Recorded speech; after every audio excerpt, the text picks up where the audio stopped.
السلام عليكم. ان شاء الله مانيش راح نطول عليكم برك في لا فيديو رابيدمون باش نقول للناس اللي ترمي لا بوبال برا، يقول لك نرمي كوبلي برك ولا نرمي قرعه برك. ولا عندي حوالي 3 ايام ما رميتش حاشاكم لا بوبال من الطوموبيل. انا من الناس اللي الحمد لله ما يرميوش لا بوبال من الطوموبيل، بصح حبيت نوريكم ابوبري شحال في 3 ايام راه الناس ترمي كي يركبوا معاك، ناس كبار ناس صغار ايتترا.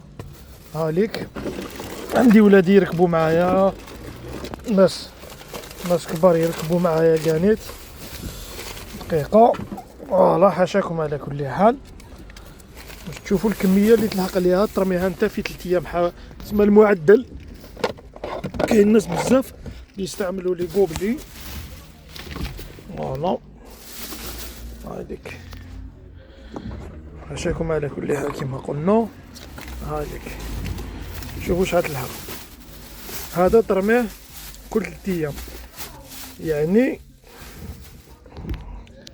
كل كروسه ترمي هكذا كل 3 ايام، يعني كل 3 كرارس وحده منهم ترمي هذه الكميه كل يوم. وحنا عندنا حوالي 5 ملايين كروسه في الجزائر، يعني عندك 2 ملايين كروسه في الجزائر، حوالي 2 ملايين مليون ونص كروسه ترمي هذه الكميه كل يوم في الطبيعه.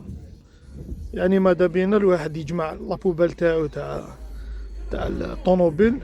بارك الله فيكم ونتوعاو كامل ان شاء الله والجميع كامل باش نقيو شويه الطبيعه تاعنا والبيئه تاعنا، نستحفظوا عليها الاجيال القادمه. بارك الله فيكم.